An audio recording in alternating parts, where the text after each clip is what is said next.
رسول اللہ صلی اللہ علیہ وآلہ وسلم کی پیاری پیاری حدیث مبارکہ۔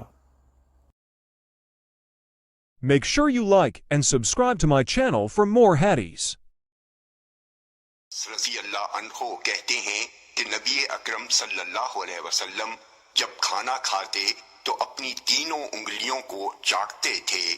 آپ نے فرمایا جب تم میں سے کسی کا نوالا گر جائے تو اس سے گرد و غبار دور کرے اور اسے کھا لے، اسے شیطان کے لیے نہ چھوڑے۔ آپ نے ہمیں پلیٹ چاٹنے کا حکم دیا اور فرمایا تم لوگ نہیں جانتے کہ تمہارے کھانے کے کس حصے میں برکت رکھی ہوئی ہے۔ جامع ترمذی حدیث نمبر 1803۔ یہ حدیث صحیح ہے۔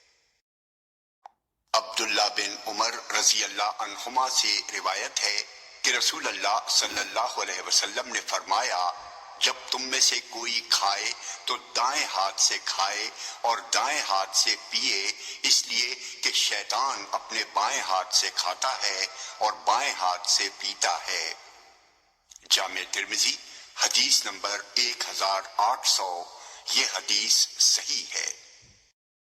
اللہ تعالیٰ اس کے چہرے کو روشن کرے جو حدیث مبارکہ سن کر آگے پہنچائے۔